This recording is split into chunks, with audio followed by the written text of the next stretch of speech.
هەژاری نسبی زیاتر لە 18 ملیۆن تمەنە لە ساڵدا. فەرامەرز تەوفیقی سەرۆکی کۆمیتەی حەقدەستی کانونی شۆرای ئیسلامیەکانی کارڕایگەیان لە ئێستادا هێڵی هەژاری نسبی بنەماڵەیەک لە ئێران گەیشتۆتە 18 ملیۆن و 290 هەزار تمەن و جەستەی کۆمەڵگەی کرێکاری ئێران لە ڕوانگەی بەڕێوەچوونەوە وەک نەخۆشێکەکە بە 10% قەلبەوە دەژی. بە پێڕاپۆرتی ڕۆژنامەی اقتصاد بە لە بەرچاوگرتنی ئەم ئامارە نیوەی جەمعیەتی 85 ملیۆنی ئێران لە ژێرهێڵی هەژاریدا دەژین.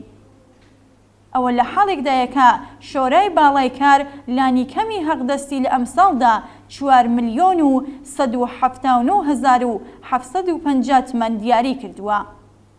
ئەم ڕاستیە کاتێک هەژێنتر دەبێت کە بزانین لەسەر بنەمای ئامارە ڕەسمی حکوومەتیەکان نزیک بە 15% لە کرێکاران لە ئێران بەبێ بەهرەمەند بوون لە هیچ مافێکی بیمەی بێکارینی و ئەم حەقدەستەکەمە دیاریکراوەش وەرناگرن. ئاماری ڕاستەقینە لەم بارەوە بە تایبەت سەبارەت بە لاوانی خوێندکار گەلێک زیاتر لەم ڕقەمەیە.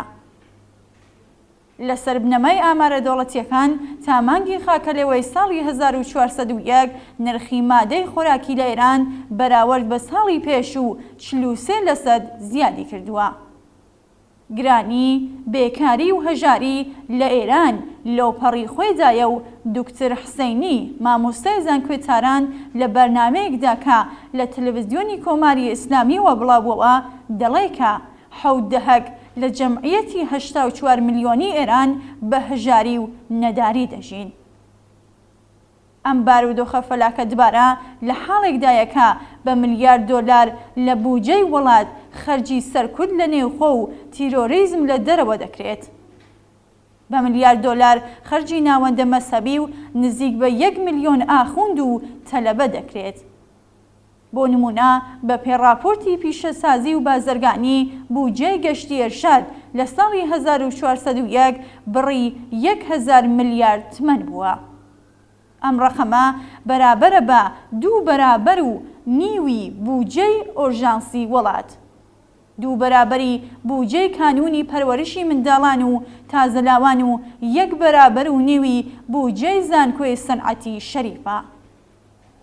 1000 ملیارد تمەن خەرجی گەشتی ئێرشاد دەکرێت تا لاتوولێتە ئیسلامیەکان بەرداتە گیانی ژنان و پیاوان و بەتایبەت لاوان.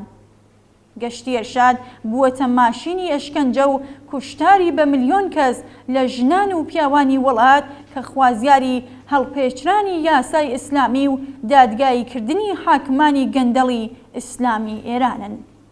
حکوومەتی ئیسلامی ئاخوندە دەوڵەتیەکان، ناوەندە نزامی و ئەمنیەتیەکان کە دەستیان بەسەر ئابووری وڵات داگرتووە بەرپرسی ڕاستەوخۆی گرانی، بێکاری و بەرزبوونەوەی ڕێژەی هێڵی هەژارین.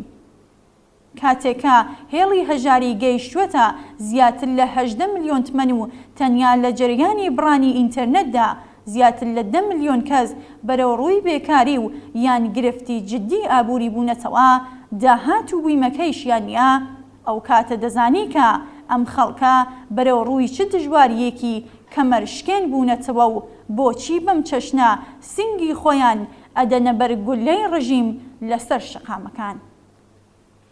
خەڵکی کرێکار و زەحمەتکێش و زۆر لێکراوی ئێران بۆ ڕزگاربوون لەم بارودۆخە فەلاکە دووبارە چارەیەکیان بێجگە لە شۆڕش و تێکەوە پێچانی ڕژیمی گەندەڵ و تاڵانچی حاکم نییە.